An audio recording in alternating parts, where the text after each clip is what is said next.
What if we could tell you everything? The entire history of the world. Now, what if we told you we could do it in just 2 hours? We're going to tell the whole story, from the Big Bang to the present day. How the planet prepared for the rise of man.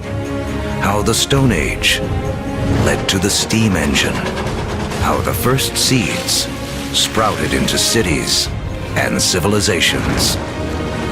Everything is connected, and the path leads to you.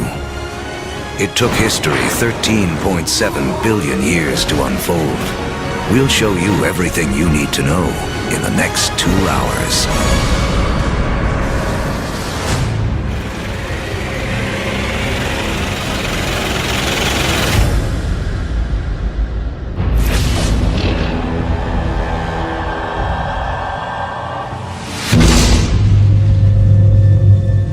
This is our infant universe. Everything that will ever exist, everything that will ever happen, all begins here, within this tiny bundle of energy, smaller than an atom. And right now, history as we know it is about to mysteriously begin. For reasons we may never know, our universe suddenly erupts.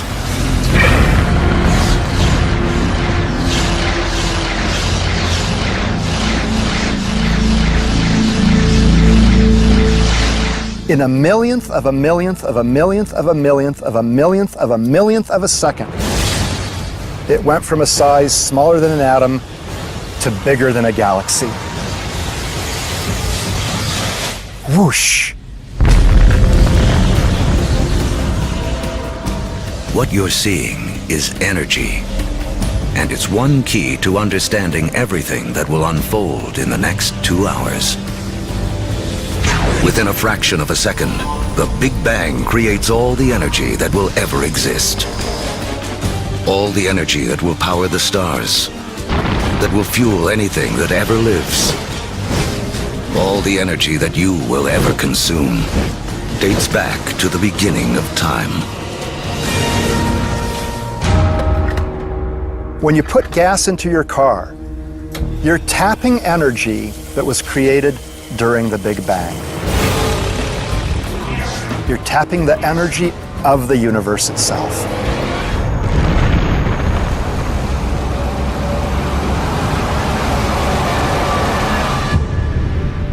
We're only a few minutes into our 2-hour journey, but already 380,000 years have passed.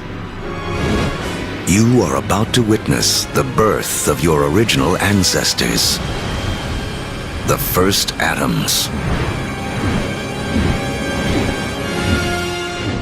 This is hydrogen. The universe will use it to make everything in the world around us. Hydrogen is like a baseball team. You say, what player do I want to start my team with? Well, if I want to start a universe, I want to start it with hydrogen. Because from that, with a lot of heat and a lot of pressure, you can build more kinds of atoms. The first atoms blast through the early universe. And luckily for us, they don't spread out evenly. Because in those tiny pockets with more atoms, gravity, the great sculptor of the early universe, begins to work its magic.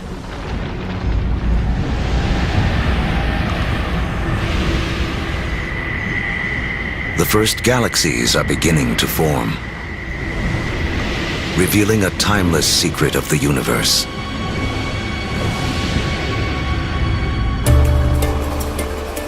Throughout history, whenever more matter and energy can be drawn together in one place, more complex things can emerge. We have all of these urban centers around the planet where so much creativity, so much art, so much science, so much culture came about because of all these opportunities for things to interact with each other. Really, in a sense, where there is stuff, new stuff can develop, and where there isn't anything, nothing much can develop.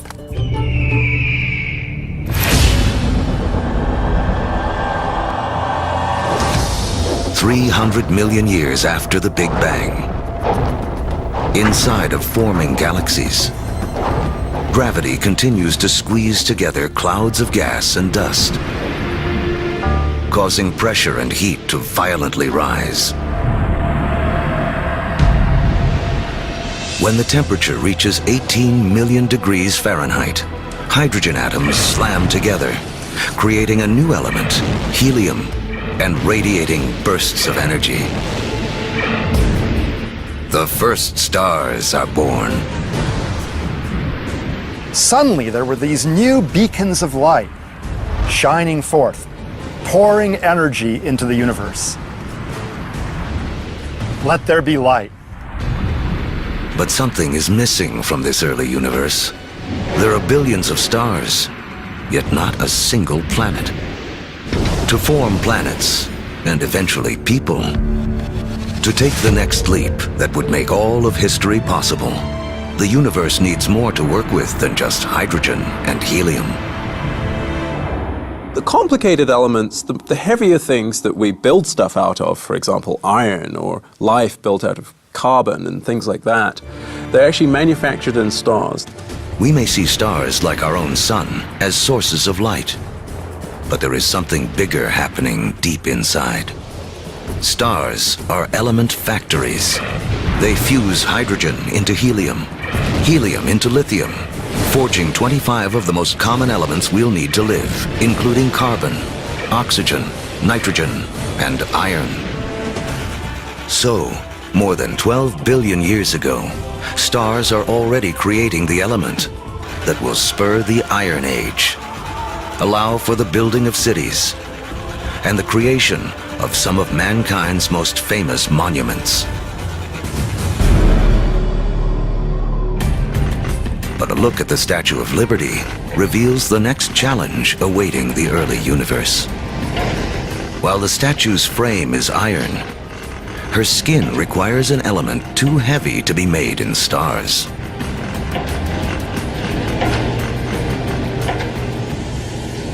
For Lady Liberty to have material for her skin,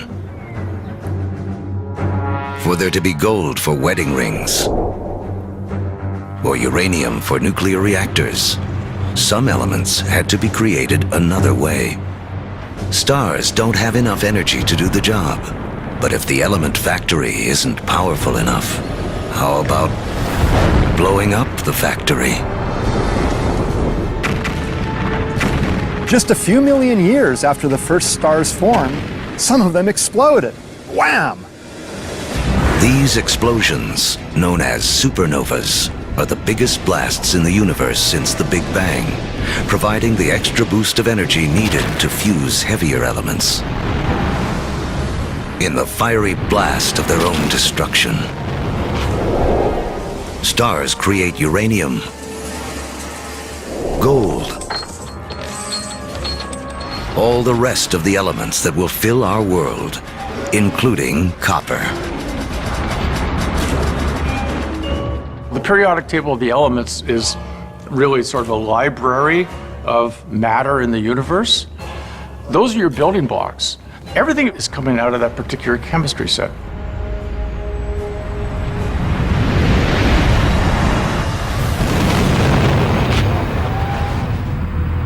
Supernovas are absolutely necessary for us to be here. You know, we have iron in our blood. We have little bits of old supernova, therefore, just floating around through us. We are all stardust. Copper and tin, Bronze Age. Without supernovas, there's no Bronze Age. Go to any supermarket and buy a multivitamin. And go and look in the ingredients. You'll find copper, you'll find zinc, you'll find selenium, you'll find all sorts of elements that can only be made in a supernova. The elements made by stars will become the seeds of life on Earth and the drivers of human history. But the journey has just begun.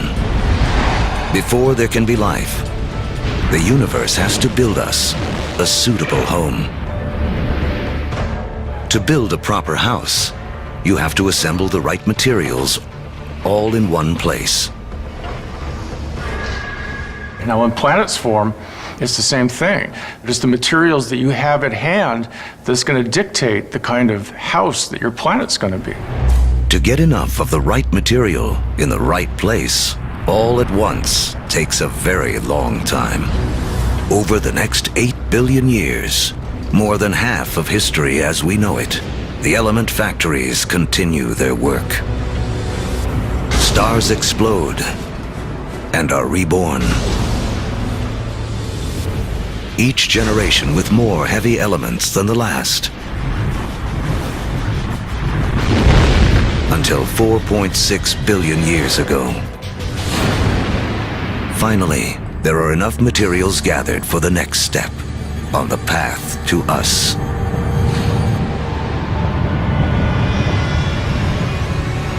A new star is born. This is our sun. It's so massive that it's gathered up 99.9% of the gas and dust in the solar system. But there's still just enough left behind for gravity to build some other things. Like planets. The third one out from this star will be our home. By the time Earth emerges, just over 4.5 billion years ago, 2/3 of the history of the universe has already passed. The first sunrises sweep across a foreboding alien planet. A world spinning so rapidly that a day lasts only 6 hours. When you go back to the early Earth, right after the planet formed, you really have to think of the Earth as another planet. The sun would have looked out over a hellacious scene of just molten lava. In places, you would see rafts of black volcanic rock. Within the liquefied rock, the elements are all in a jumble. Something has to bring order out of this chaos. And once again, that something is gravity. Lighter material drifts toward the surface and forms a solid crust, while heavier material sinks toward the center, forming a molten iron-nickel core. This churning liquid metal creates a magnetic field that reaches out into space. Like a force field, it will protect our future home from the sun's deadly charged particles. Soon, this magnetic field will allow for life to grow, and later, guide the explorers who will connect two halves of the world. But for all this to unfold, the Earth will need a critical partner.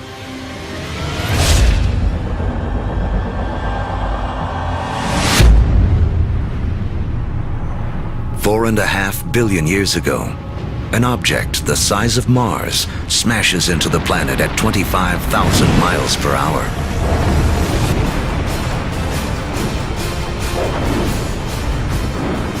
Earth swallows up much of the impactor.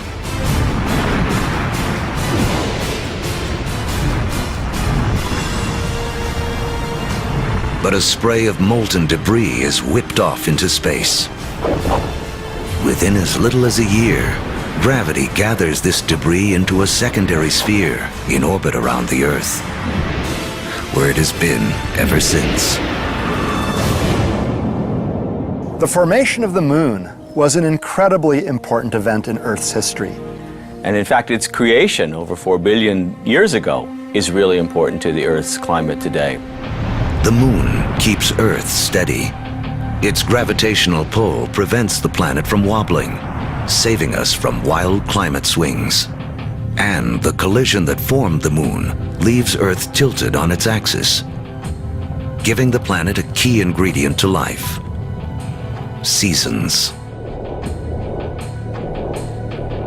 Having seasons is very, very important for the evolution of life on the Earth. And having some stability in the tilt of those axes, that's very, very important also for maintaining life on the Earth. The moon's gravity also begins to slow Earth's rotation, which will eventually lengthen our days from 6 hours to 24.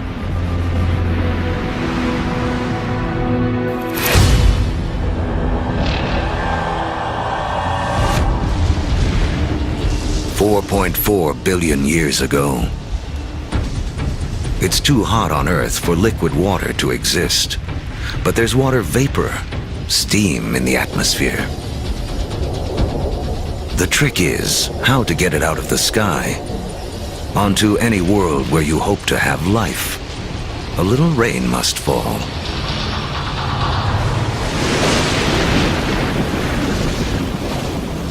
For millions of years, as the planet cools, rain pours down, forming puddles, lakes, and eventually our oceans.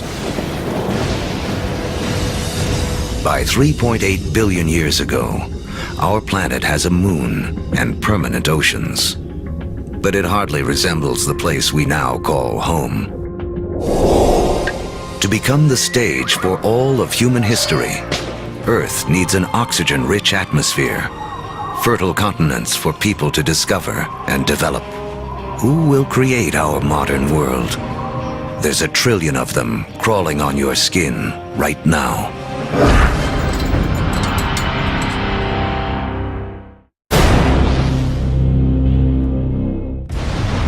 We're telling the history of the world in 2 hours, from the Big Bang to the present day.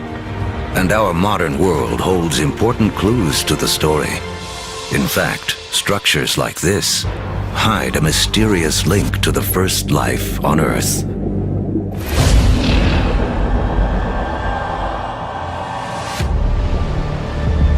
$3.8 billion years ago,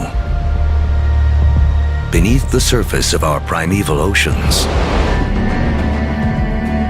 a revolution is taking place. 6 simple elements, including hydrogen from the Big Bang, and oxygen, carbon, and nitrogen created by stars, have combined to form the key substances that will make up all life, including us. The most spectacular is DNA. Within its spirals hide the secret codes of life. 700,000 years after the planet first formed, life on Earth begins. We stand not on the shoulders of giants, but of tiny organisms, bacteria. We're very egocentric. We think that we animals run the world, but in fact, we are very late entrants. It was an empire of bacteria long before animals. Animals come along, and we like to think that we wiped out that empire. Well, we would be dead if we wiped out that empire. I have within me an entire zoo of bacteria. In fact, each one of us has more bacteria living in our bodies than there are people on the planet. For billions of years, microbes like these will have Earth to themselves.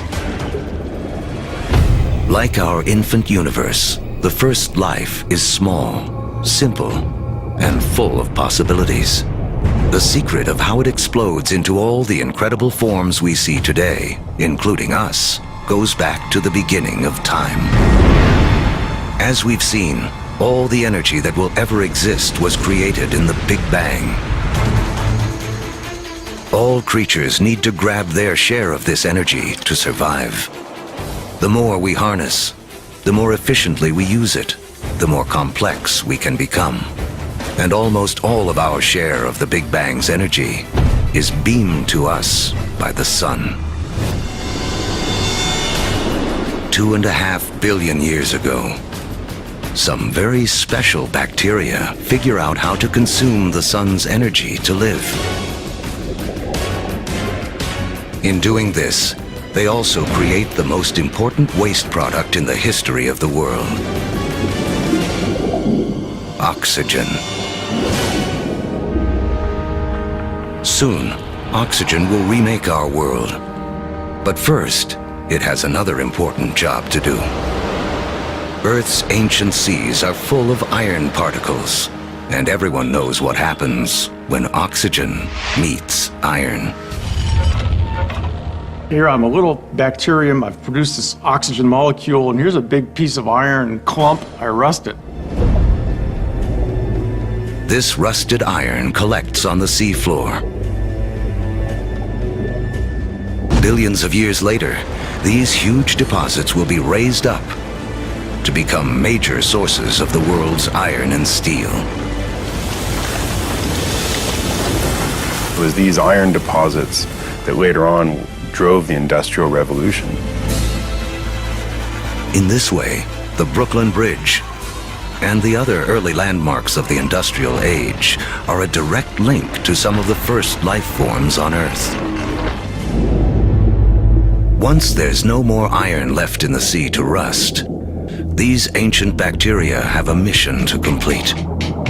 They create so much oxygen that it fills the oceans and escapes into the atmosphere. And from then on, we have a very different planet from all the other planets in the solar system. Now, life takes a giant leap. For the first time, some bacteria learn to live on oxygen. Every human breath is a ritual, 2.5 billion years old. Life tends to stick with what works, even over the course of billions of years. Oxygen is a game changer.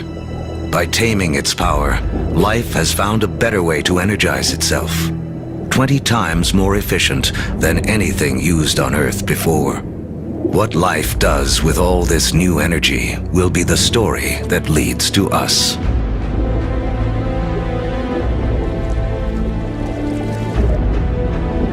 Over the next 2 billion years, life becomes more complex.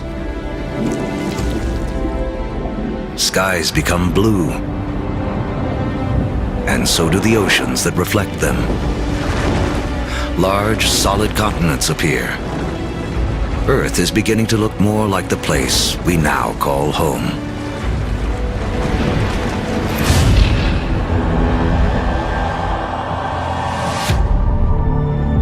$550 million years ago, as the planet celebrates its 4 billionth birthday, oxygen levels in the atmosphere have risen from next to nothing to as much as 13%. Take a deep breath, because life on Earth is about to go wild.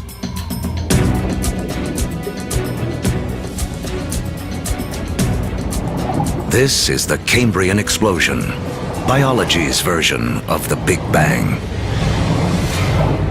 Right after you have abundant oxygen, you get size and complexity, and oxygen lets you do that. It's in this breathtaking span of roughly 30 million years that most of the major animal groups evolve. By 500 million years ago, the first bony fish have evolved in the seas. These fish are our direct ancestors. Though they look nothing like us, they evolved the body parts that will make our own bodies possible, including a spine and a mouth with jaws and teeth. We owe a great deal to our fish ancestors. In fact, all vertebrates today really represent modifications of the original fish body plan. For the first 4 billion years of Earth's history, plants and animals have stuck to the seas. But that all begins to change. With oxygen comes an ozone layer, protecting us from dangerous radiation. Plants make the move first.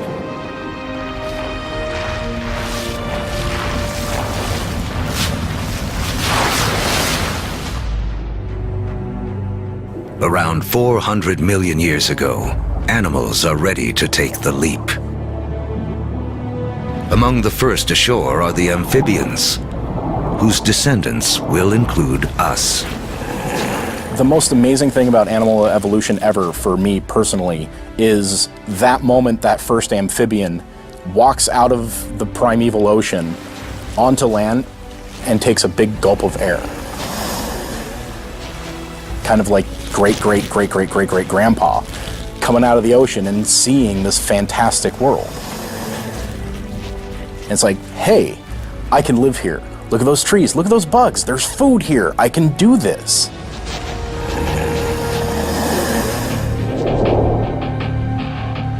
Eventually, humans will conquer every imaginable terrain. But before we can do that, our ancestors must first cut their final tie to the water. Mating season. Like modern frogs, they have jelly-like eggs that would dry out on land. But some amphibians eventually solve the problem. They evolve a new form of egg, with a shell that keeps the moisture in. This allows us to carry the ocean with us, onto land, and signals the evolution of amphibians into reptiles. You could be 300, 400, 500, 1,000 miles away from water and still have the water in that egg in order to birth. That is the key. It cuts that final tie to the ocean. That way we could colonize the rest of the land.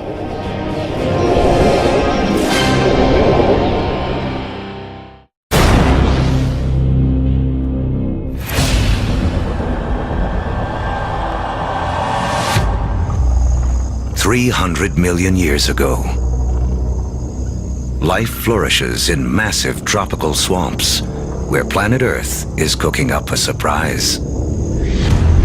As plants die here, they are buried, compacted, and cooked. Energy created in the Big Bang and radiated by the sun to plants on Earth is now locked away underground as coal, a gift to be opened by human beings millions of years in the future.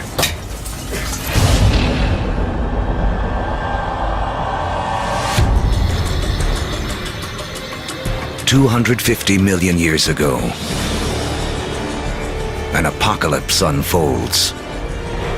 The biggest spike in volcanic activity since the early days of the planet. The atmosphere is choked with carbon dioxide, and the diversity of animal life spawned in the Cambrian explosion is stopped dead in its tracks.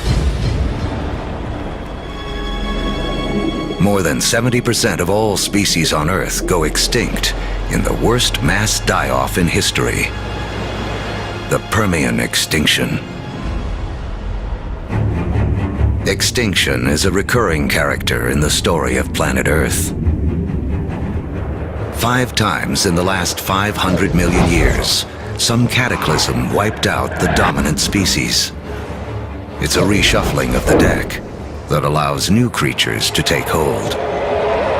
New creatures like the dinosaurs. Dinosaurs will reign for the next 160 million years. During that time, the first hardwood forests appear. And after more than 4 billion years, the moon's gravity finally settles Earth into a 24-hour day. At the start of the dinosaur era, the continents are clustered together into a single landmass we call Pangaea. But now, they start to break apart. Africa separates from South America. The vast Atlantic Ocean opens up, creating what will become one of the defining barriers of human history, the gulf between the old and new worlds. The undisputed stars of the dinosaur era are animals like Triceratops and T-Rex, but there are some important creatures scurrying around their feet. If we were to trace our lineage back far enough, we would come to really small shrew-like mammals surrounded by these titans of reptile life. During that time, mammals, we were living on the fringes. We were maybe stealing dinosaur eggs, maybe just eking out an existence. So the dinosaurs kind of held us back. The biggest headline of the history of dinosaurs, which is 160 million years, is that we lost. Mammals lost. We couldn't get much bigger than a small cat. For 160 million years, all the medium-sized, medium-big, big, gigantic, and stupendous animals were dinosaurs. For that whole time. They beat us fair and square. But the deck is about to be reshuffled.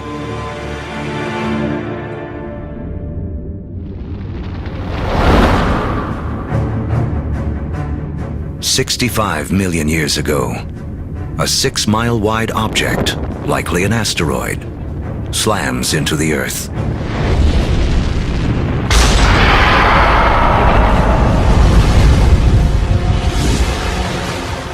A dust cloud blocks out the sun. Temperatures plummet. Every creature on land weighing over 50 pounds goes extinct. The reign of the dinosaurs is over. The greatest gift that the dinosaurs ever gave us was dying. When they went extinct, it gave the mammals time to rise. It doesn't take long after the disappearance of the dinosaurs for the first true primates to appear. Like their later versions, including us, these mammals have evolved forward-facing eyes, allowing for accurate depth perception and flexible hands with 5 digits. They have 5 fingers, just like us, which means we can grasp things. If you think about other animals that don't have digits organized the way ours are, their ability to hold things, to manipulate objects, is much more limited. 50 million years ago, our primate ancestors are evolving on a planet that is warming. It's so hot, there are jungles at the poles. As the continents drift, the Americas and Africa have almost fully taken shape. But in northern Africa, modern-day Egypt is submerged beneath an ancient sea. On the floor of that sea live small-shelled creatures called nummulites. Their shells, made of calcium and carbon, pile up on the sea bottom over millions of years, where they form into limestone. Limestone that will be used to build the Great Pyramids. If you look closely at the pyramids today, you can still see evidence that these 4,000-year-old monuments are, in fact, made of 50-million-year-old seashells.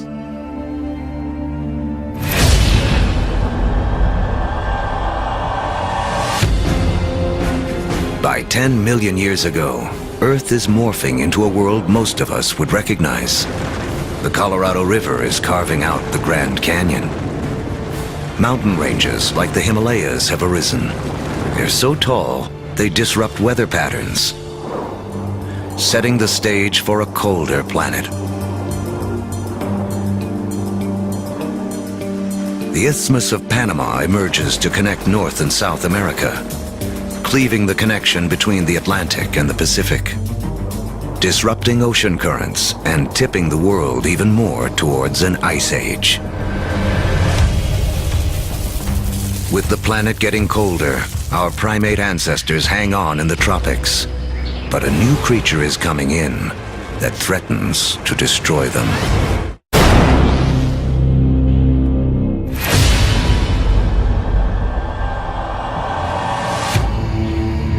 "7 million years ago, our primate ancestors lived safely in the trees. But their neighborhood is about to be invaded.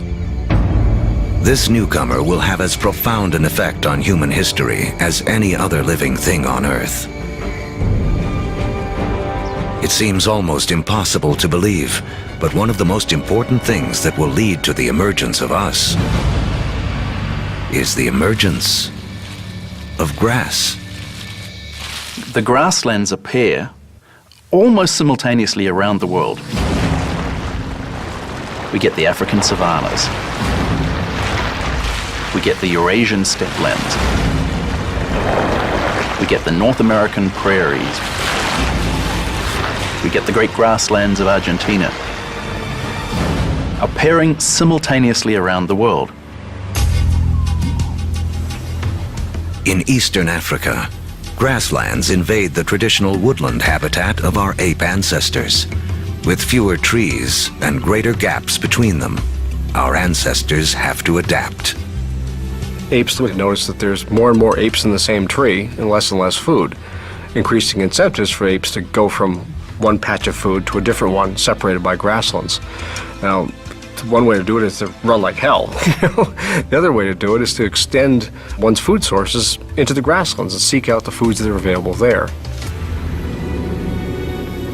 And so, some apes make the move down into this stark new habitat. It's a landscape better suited to primates that can walk on two legs, keeping their heads up above the tall grasses to watch for predators. Standing on 2 feet is a revolutionary advance because it frees up our hands. Hands we will need to shape human history.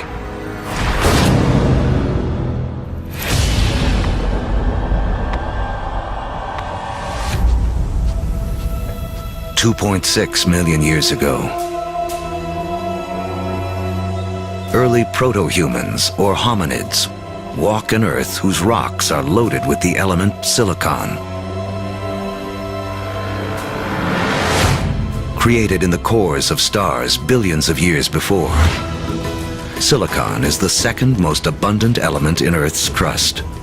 One of its chemical quirks is the ability to bond with oxygen to form crystals that combine into solid rocks. Rocks that can be chipped and shaped without shattering. Hominids started doing this 2.6 million years ago, breaking cryptocrystalline silicates to make sharp edges, and people use them for millions, literally 2.6 million years. Simply having a modified stone with a sharp edge on it, now suddenly you have a hammer. You have a crude cutting edge. A simple modified stone means a human can suddenly do 1,000 more things than we could do previously.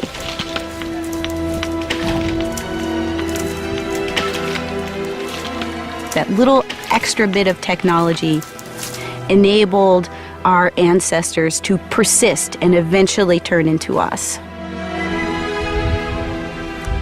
Silicon launches the first technological revolution, the Stone Age. Millions of years after it powers our first handheld devices, another chemical quirk of silicon will make it the height of technology once again. The next leap towards becoming truly human relies on a little-known secret of our home planet. In the known universe, it turns out Earth may have a rare and special power.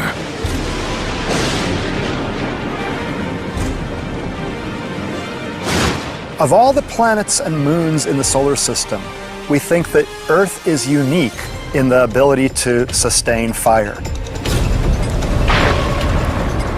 Other planets and moons have lightning and lava. But only on Earth do we have the two critical things we need for fire to burn.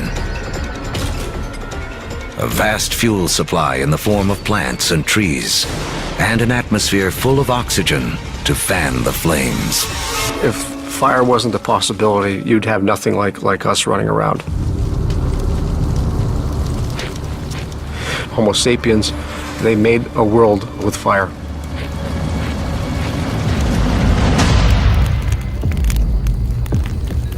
Our ancestors have fire firmly under control by 800,000 years ago. It's a skill that connects us back to the very beginning. Remember that all energy was created in the Big Bang, and all life is in a competition for our share of this energy. Using fire to cook is like having an external stomach to break down foods, releasing more calories, giving us more energy, which in turn allows us to support bigger brains.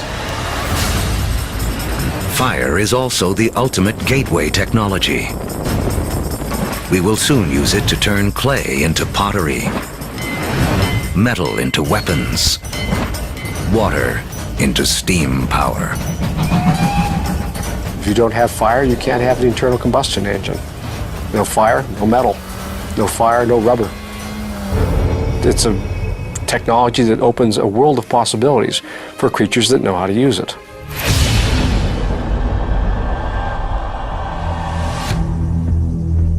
"200,000 years ago, the modern human has fully taken shape. The larynx, or voice box, which is high up in the throat in our ancestors, descends.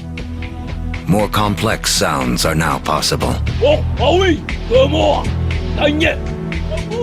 We begin to speak. For the first time, information can be shared between individuals and across generations. Humans have gained a critical advantage over every other creature on Earth. You can tell my grandfather said that when the elephants didn't show up, we go off and hunted zebras. You know, my aunt told me that her cousin found this water hole on the other side of that river. And we can all benefit and we can all understand what they mean when they're describing what they found out on that landscape. Language changes humans from being like standalone computers to being networked computers, where you can share information. You know, one doesn't need to depend on one's own personal experience. One can borrow the personal experience of anyone with whom one can communicate. That's a powerful advantage. No other creature has that. As a species, humans become exponentially smarter. The global game board has been set, and we are now ready to play. 100,000 years ago, man can move. We have agile hands and primitive tools.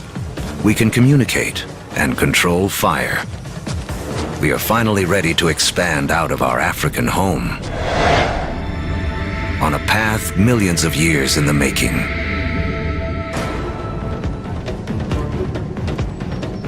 Shifting continents have linked Africa and Eurasia into the largest contiguous landmass on Earth, Afro-Eurasia.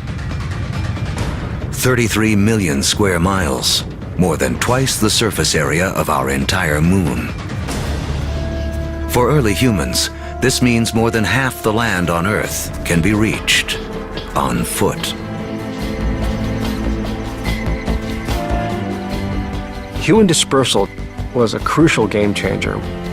We are one of the few primates that live on more than one continent simultaneously. So what that means is that we're better insulated from the kinds of things that cause big mammals to become extinct than other primates are. It's extinction insurance. Dispersal is extinction insurance. But just as the world begins to open itself up to man, the planet turns on us. An ice age begins. Now the planet will test us like never before. By 50,000 years ago, glaciers begin to advance down from the North Pole. At the same time, humans continue their conquest of the globe, arriving in China and Australia. By 30,000 years ago, Homo sapiens reach Europe for the first time. By 20,000 years ago, with the ice nearing its most extreme, the march of man reaches the frigid tundra of northeast Siberia. Despite the trials of the Ice Age, man endures and develops the last skills we will need to be truly human. The clues lie in these symbols. We have taken an intellectual leap to think beyond the here and now, beyond what is simply needed to survive. We can only start saying we have an organism that is human, that is the same as us, when we start seeing evidence of symbolic thought. It's when we start seeing a picture of a cow that everybody will recognize as the picture of a cow. Because only when we start seeing all of those things can we say that is a human. People or creatures that think like us, that see the world in the same way as us. And from that moment on, human history was marked to be radically different to any other species on this planet. Now, with huge amounts of the planet's water locked up in ice, sea levels plummet by 300 to 400 feet. The last great barrier to the spread of man is erased. We come across the Bering Land Bridge from Siberia to North America. We are telling the history of the world in 2 hours, and in just 1 hour, more than 13 billion years have already passed.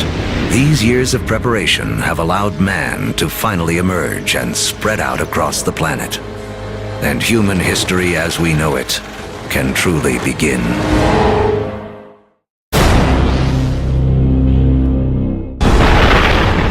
Our history of the world began with the beginning of time, the Big Bang. It has taken us on a journey of nearly 14 billion years. Now, as humans take center stage, it's important to remember just how small a slice of history we actually occupy. To make things simple, imagine compressing 14 billion years of history down to just 14 years.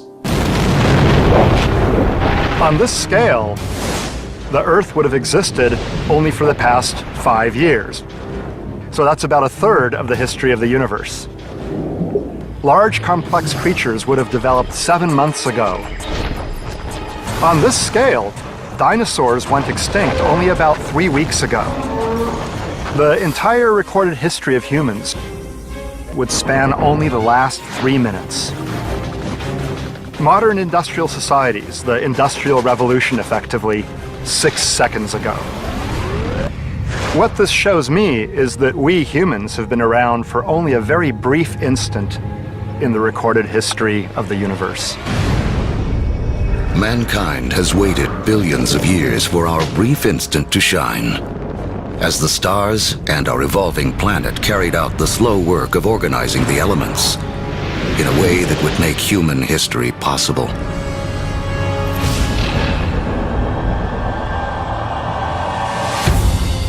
It's 10,000 BC, less than 100,000 years after expanding out of Africa.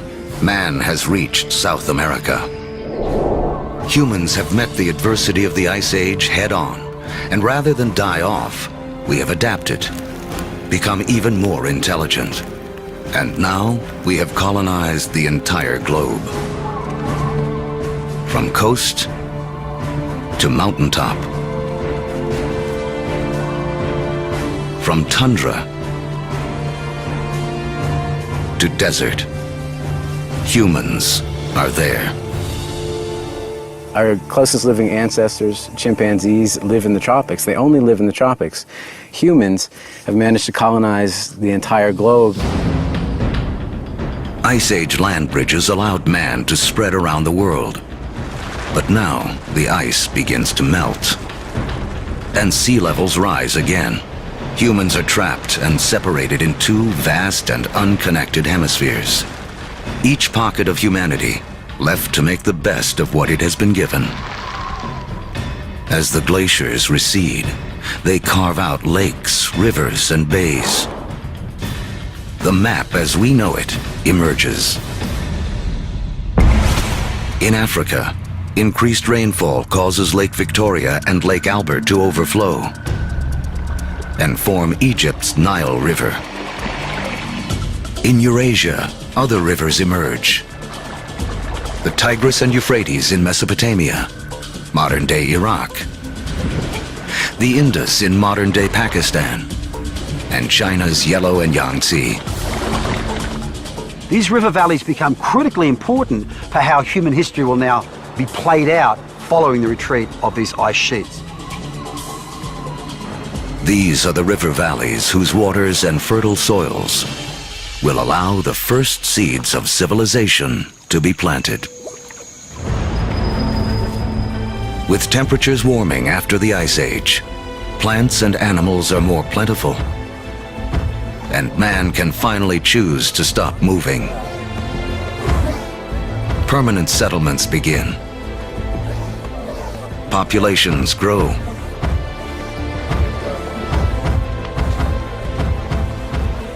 With more mouths to feed, our ancestors have to get clever. They had to find a way to increase the amount of food they could get from the surroundings. Now, one discovery forever changes the planet and the path of mankind. We learn to plant seeds. And the seeds we sow come from the same plants that millions of years earlier spurred our evolution from ape to man. The unheralded hero of human history, grass. A grass seed is tiny, right? It's no food. I can hunt a bison or I can take grass. You're gonna hunt a bison, right? Ironically, grass seeds become the most important food crops in the world, but they're the things that are ignored by hunter-gatherers for thousands and thousands of years. People don't start using them until they absolutely have to use them. Some of the species of grass that we are most familiar with includes sugarcane. It includes wheat and rye and barley. All of the cereal crops are types of grass. So it's not just that beautiful green lawn that we measure our middle-class success from. It's also the staple crop upon which civilization depends. It is the majority of our calorie intake. Once again, it all goes back to the Big Bang. Central to the story of all life is our competition for that energy created at the beginning of time. Just as oxygen gave us an edge, just as fire allowed us to consume more calories. Switching to farming is an energy revolution. A hunter-gatherer needs 10 square miles of territory to provide himself with enough sustenance, enough energy in the form of plants and meat to survive.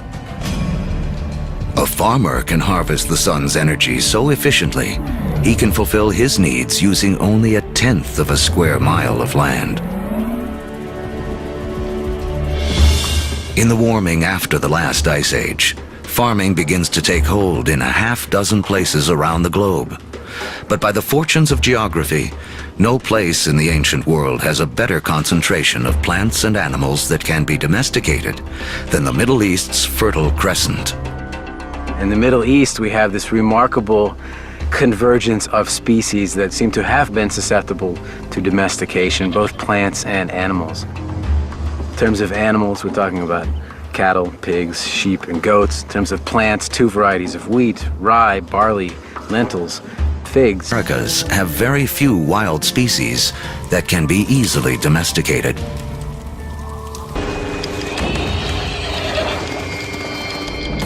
One animal that gives any human who can tame it an almost unbeatable edge is the horse. It's a little-known fact that although horses first evolved in the Americas, they died out there along with many other large mammals around 10,000 BC. There were at least 3 species of Ice Age horses in North America, maybe more. Some as small as ponies, some as big as Clydesdales.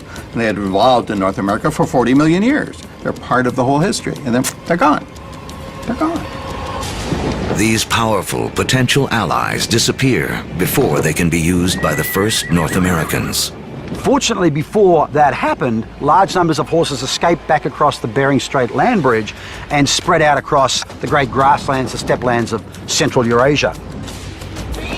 A narrow escape that had a profound effect on human history. Around 4000 BC, nomadic people in Central Asia learned to tame them for the first time. Domesticated horses will be harnessed across Eurasia, advancing everything from work to warfare. Perhaps no other animal has had a bigger influence on the course of human history. And the circle wouldn't be complete for another 5,000 years, when Christopher Columbus would bring horses with him on his second voyage to the Americas. His horses would be the first to set hooves in the Americas since the Great Die-Off over 10,000 years earlier.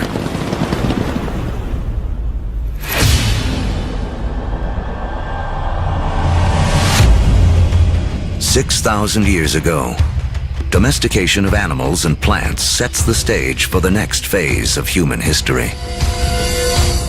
Like clouds of interstellar dust gathering in material to form stars, a type of gravity is at work as places like Sumeria, located in part of the Fertile Crescent known as Mesopotamia, draw in people, support large populations, and spin up into centers of power and innovation. By 3000 BC, some of these Sumerian settlements can truly be called our first cities. One of them, Uruk, has around 50,000 people living in less than 1 square mile. A population density that rivals modern-day New York City.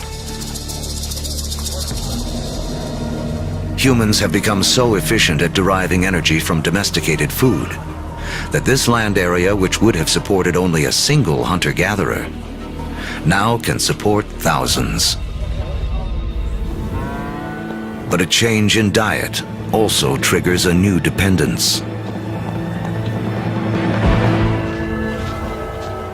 Once you move to agriculture, you are depending for 80–90% of your calories on perhaps 1 or 2 species. In the case of the Middle East, wheat and barley.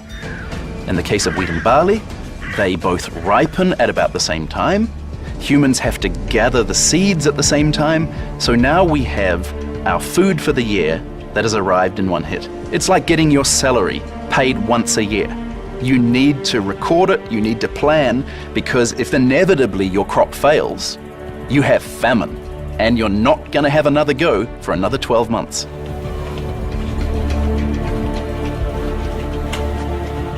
In these first cities, crops are king. To keep track of them, our ancestors developed the first writing. To protect them, the first armies. And to administer them, the beginnings of politics. When you have hundreds or thousands of people who are living together, there's simply too many people to sort of run around and create a census. It creates a need for government. It creates a need for some form of social and political hierarchy. Planting seeds has set man on a new path. Settlements have grown into cities. But to take the next epic step from city to civilization, we'll need the help of a very surprising creature.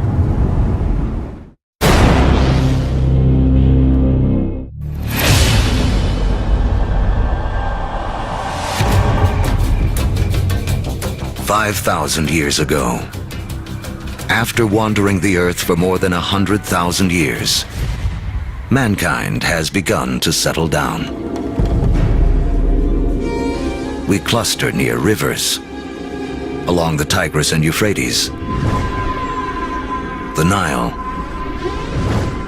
the Indus, the Yellow and Yangtze. Civilizations are about to take off. But first, they must all master one thing: trade. The more they exchange goods and learn from other lands, the faster they grow. It seems that long-distance trade and communication is a necessary precursor to allow urban civilization as we know it. And surprisingly, the first civilizations arise on the back of a creature with a lowly reputation in the modern world: the donkey. The donkey caravan is the interstate highway and high-speed internet of its day. Their routes will lay the groundwork for the modern world. Moving not only goods like timber and bronze, but ideas and stories. The civilizations they connect will be some of the first described in the Bible. The caravan routes converge at the Persian Gulf, where they link up with ships that carry goods to India. It essentially brought these civilizations together into great cultural and material exchange, and really was the beginning of the trend towards globalization. It is a key to understanding how our world works to this day. Just like the first civilizations, we trade and form networks. These networks form hubs, And throughout history, being at that hub has meant one thing. The amount of ideas, the amount of cargo that passes through a region seems to have a direct correlation to how powerful and important they are. By 2000 BC, humans have gone from humble huts to massive monuments. In Africa, great pyramids arise on the banks of the Nile. The first stages of Stonehenge rise up in ancient Britain. And back in Samaria, artificial temple mounds called ziggurats climb ever higher toward the heavens. To cement these massive structures together, the builders of Samaria turned to a substance that oozes from seepages along the Euphrates River. It's called bitumen. Used as asphalt in the modern world, it is the first petroleum product to be exploited by mankind. While bitumen is highly prized, the lighter, thinner substance oozing from the ground along with it is considered a nuisance by the ancients because it catches fire so easily. The ancients call it naphtha. We call it gasoline. And it's one of the first indications of the vast oil fields that will one day turn the cradle of civilization into a center of wealth and warfare. The legacy of these first civilizations can be seen in surprising ways. The Sumerian counting system was based on the number 12 rather than 10, which is why we divide our days into two 12-hour blocks, our hours into 60 minutes, and our minutes into 60 seconds. The Sumerians also likely invented the wheel, which eventually leads to another innovation that will change the course of man, the chariot. Thus bringing together the Sumerian invention of the wheel, right, with the domestication of the horse that had occurred amongst these nomadic peoples into this really formidable piece of military technology. Around 1200 BC, a chariot-driven clash of civilizations cuts off trade routes for copper and tin, the metals we need to make bronze tools and weapons. But luckily, the stars have made us an alternative: iron. Now, metalsmiths make a crucial discovery. By working at higher temperatures, they can release the power of this ancient metal.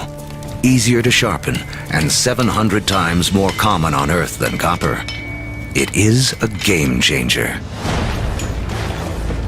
Humanity enters the Iron Age.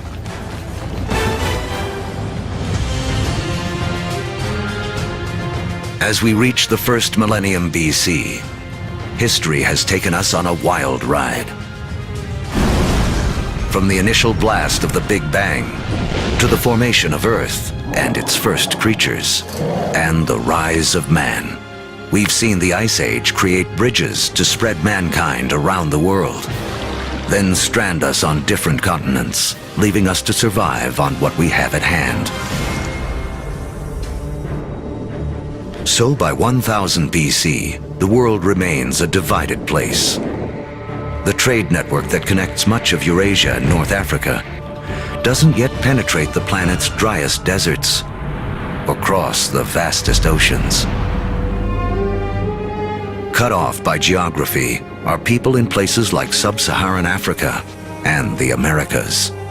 With few easy-to-domesticate plants and animals of their own, they remain tied to more ancient ways of life.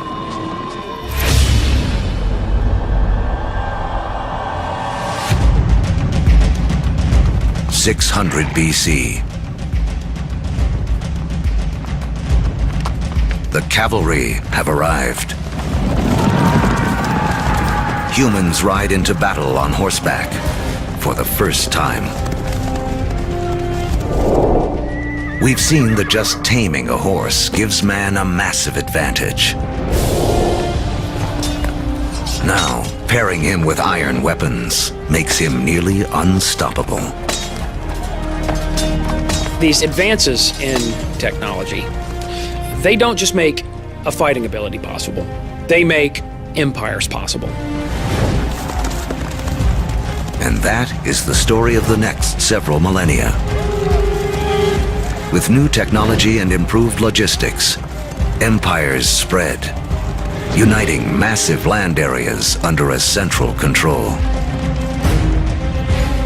As empires grow, so do new beliefs.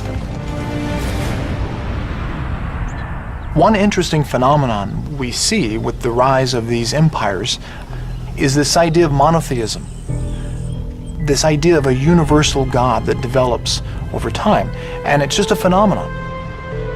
Judaism emerges, from which we eventually get Christianity and Islam. Buddhism and Hinduism also arise. The 5 major religions today are all rooted in this remarkable era. Although empires spread, some great powers remain isolated. The rise of the Himalayas 50 million years earlier has left China cut off from trading with the rest of the world.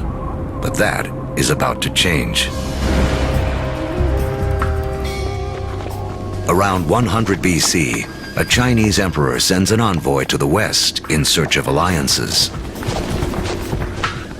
The routes he travels will become the Silk Roads, a massive trade network that connects China across Central Asia to the Roman Empire. China has joined the world. As far as we know, no Chinese trader ever met a Roman, no Roman ever met a Chinese trader, at least during this first period of the Silk Roads. But this vast trade then began to explode. Between about 100 BC and about 200 AD, we have 3 centuries of trade and cultural exchange on a level that has not been seen before in human history. But this new human network also unleashes hidden dangers.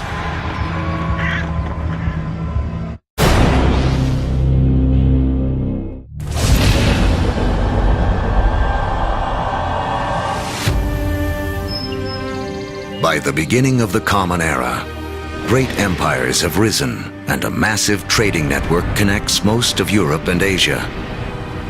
But the trade routes also carry an invisible threat. Disease. Massive epidemics that some blame for taking down both the Roman Empire and China's Han Dynasty.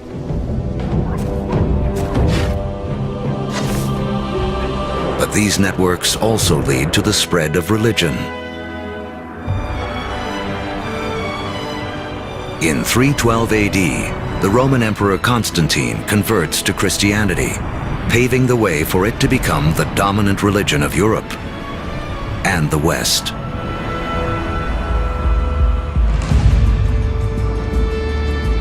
Three centuries later, Islam also emerges. A religion that will, for a time, unify a territory 2.5 times larger than Rome ever was. Arab trade will drive innovation for the next 1,000 years and expand the global network to places it has never gone before. The Arabs are sitting in the middle of Afro-Eurasia. There are Arab traders who are sailing off to China. There are Arab traders who are traveling all the way to the Atlantic Ocean. So they are sitting in the middle of the hub. One secret to Arab trade: the camel. A creature whose ancestor, like the horse, escaped across the Bering Land Bridge out of North America. A caravan of 6 camels can lug as much as 2 tons of cargo as far as 60 miles a day, twice the load of a donkey caravan in half the time.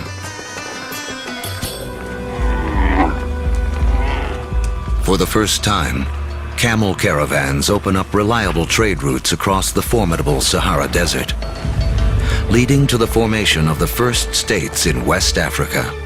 Arabic trade expands, moving salt from the Sahara to Rome, rice from Eastern Asia to India, the secrets of making paper out of China into Europe, and countless other inventions and ideas around the world. Where does our word for lemon come from? Where does our word for coffee come from? They're all Arabic, because the Arabs brought a huge number of food crops into Europe. Oranges, citrus crops, they come from South China. Yet they don't make it to the West until the Great Age of the Arabs. In Islamic North Africa, one Italian merchant named Leonardo Fibonacci becomes well schooled in the ways of Arab traders. He picks up on a simple but ingenious counting system that originated in India but is used extensively in the Arab world. His writings will spread this knowledge to Europe and around the globe. With everyone counting the same way, business and trade will explode. And because of Fibonacci, people today still almost universally use the numbers known as Arabic numerals. But there is another idea Arab traders will spread, something even more influential. It originates in China around 800 AD. A Chinese alchemist in search of an elixir for long life instead stumbles upon chemistry that can bring sudden death. He combines carbon and sulfur with saltpeter, a compound made of potassium, nitrogen, and oxygen.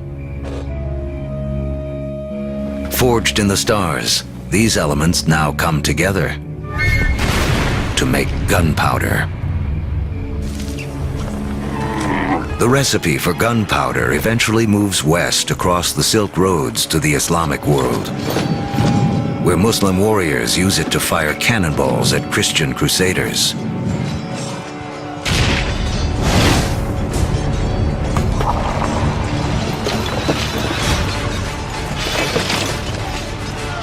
Europeans pick up on the idea, embracing and perfecting gunpowder weapons.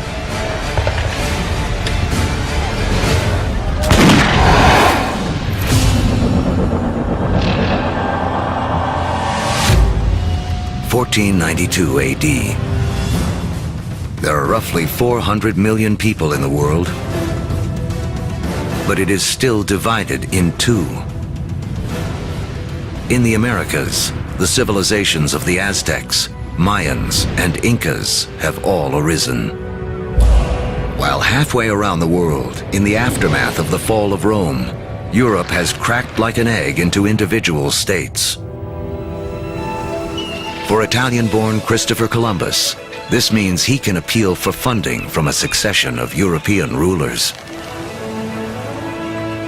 Until he finally convinces the King and Queen of Spain to back his expeditions. It has taken all of Earth's history to make Columbus's journey possible.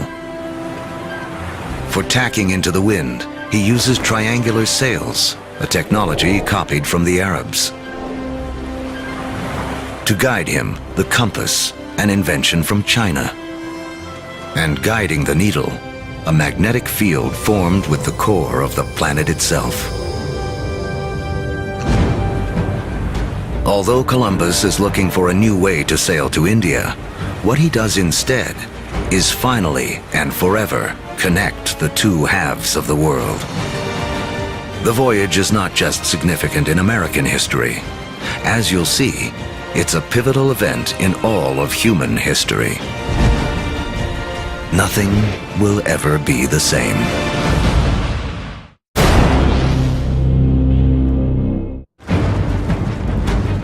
The end of the Ice Age marooned large pockets of humanity on separate sides of the globe for over 15,000 years.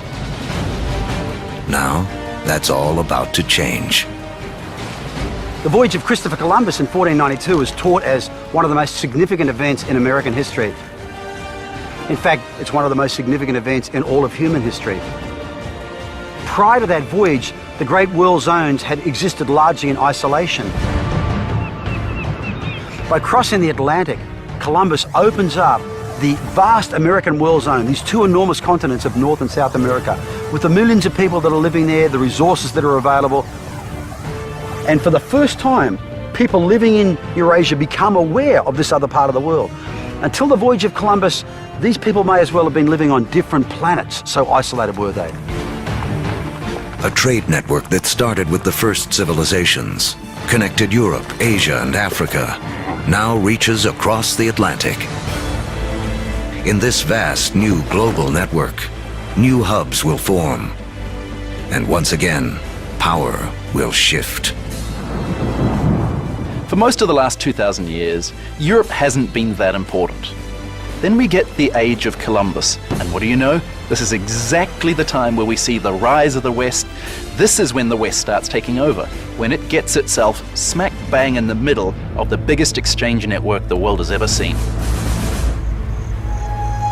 Now, foods that had been isolated on disconnected continents begin to move around the world. Maize from the Americas shows up in Egypt and China. Potatoes from the Andes prove perfectly suited to the soils of Ireland and Russia. The old Fertile Crescent grains, like wheat, begin to feed the Americas. New foods mean more calories, more energy. Within 3 centuries of Columbus's voyage, the population of the world will more than double to 900 million. But the unequal hands dealt to the 2 hemispheres now play out in a deadly climax. European conquistadors, inheritors of the agriculture and animals of the Fertile Crescent, and the trade spread along the vast networks of the Old World, come bearing guns, riding horses, and carrying infectious diseases. The result, slaughter. In the years following Columbus's first voyage, 95% of the native population in the Americas will die from European guns and germs.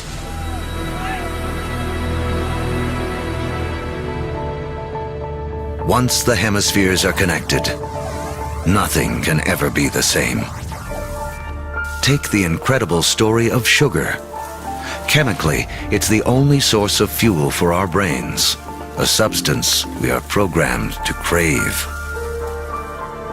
Raw sugar comes mostly from sugar cane. Once again, a grass will play a central role in the story of mankind. First cultivated more than 6,000 years ago in Asia, Europeans discovered sugar in the Middle East during the Crusades and carried it home. Europe was hooked. But there's virtually nowhere in Europe where sugar can grow. Then we have Christopher Columbus and the discovery of the New World.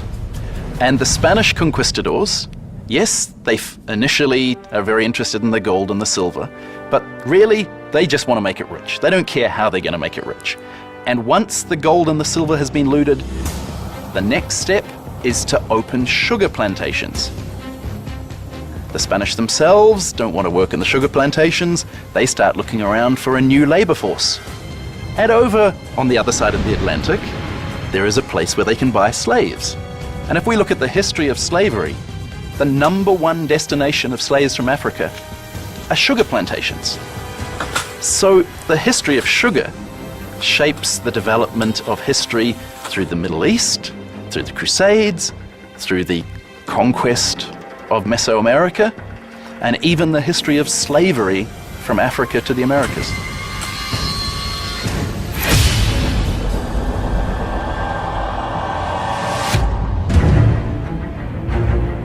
In the year 1700, mankind has hit a wall.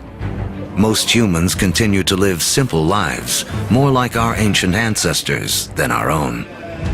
When you think back to the world in 1700, most people were farmers, most people practiced small-scale subsistence agriculture, most manufacturing was done in workshops. In 1700, it takes over a year for cargo and information to circle the planet, longer than it would take us today to get to Mars. What's holding us back is how we power our lives. In Egypt of 2000 BC, 90% of all work was done by human muscle, with animals kicking in the rest. By 1700 in Europe, the majority of work, 70%, is still driven by human muscle. Muscle power alone can't clear the path to the modern age. But there's a breakthrough hidden deep within the earth.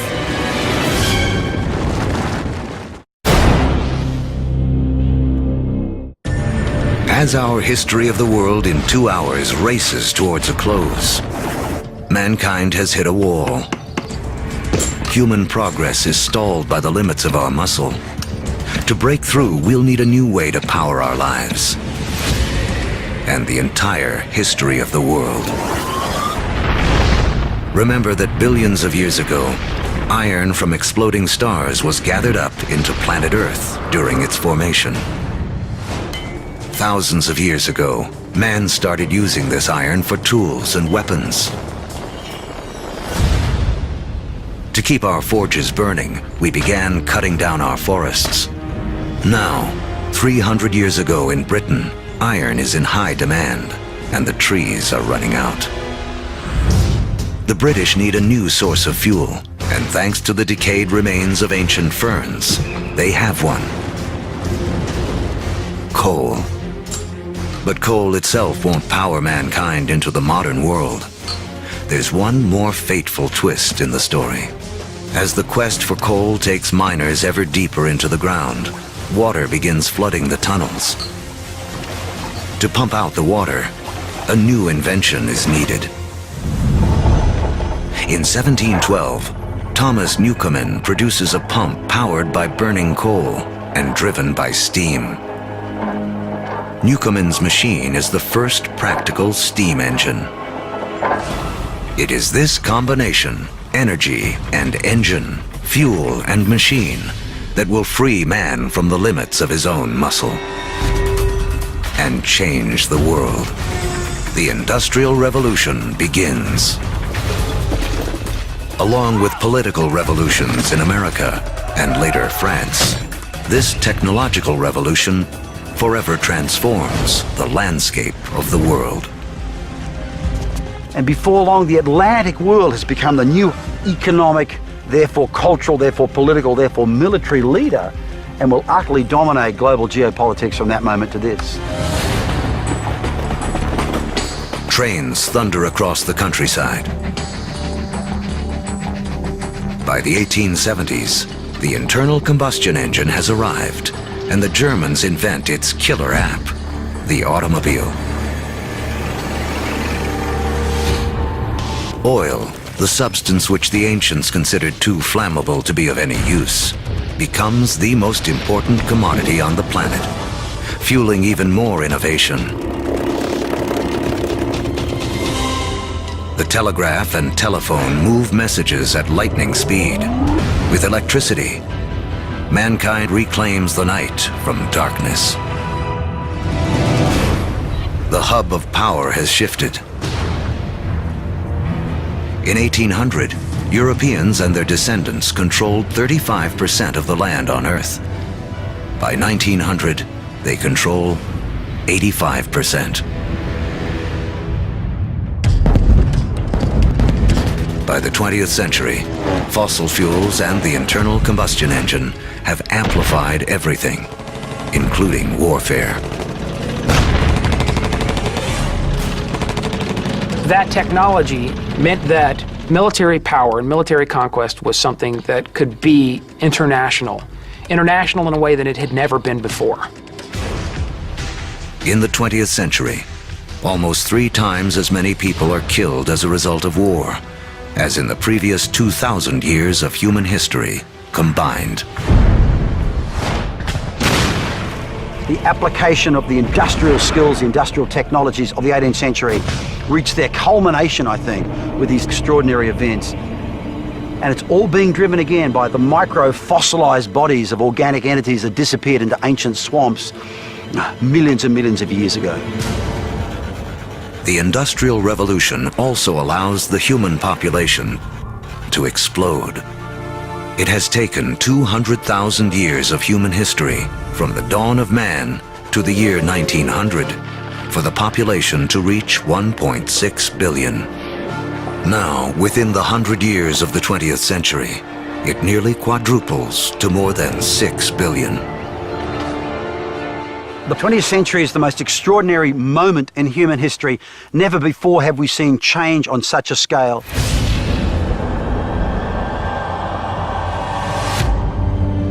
Today, humans number close to 7 billion. We are the dominant players on the planet. We have learned to harness 50,000 times more energy than our ancestors just 10,000 years ago. This energy drives our fast-paced lives and a literal World Wide Web, a network that, as we have seen, has been in the making for as long as humans have walked the Earth. Our 2-hour story is coming to an end. A story that really began 14 billion years ago with a tiny universe where everything was all in one place. Then the Big Bang. All the energy that has ever existed created in an instant. Gravity sculpted our universe. For billions of years, stars and supernovas created all the elements we would eventually need. Then an extreme Earth took shape and settled into just the right conditions to support life. As the planet evolved, life competed for energy and grew more and more complex. Eventually, the conditions were right for our species to rise. We mastered stone and fire. When the Ice Age came, we spread around the planet. And when the ice melted, we were stranded on different continents. We learned to bend plants and animals to our will. We built cities, then civilizations. We created a vast network that linked empires, joined continents, then crossed oceans. Just when it seemed we had reached our human limit, we found the energy and technology to carry us into the future. On Earth, the seeds of the past have bloomed into a present filled with energy and creativity. The stories of billions of lives have played out against the backdrop of a universe almost too vast to comprehend. In everything that we do, in all that we are, we remain living monuments to the past as we continue to make history every day.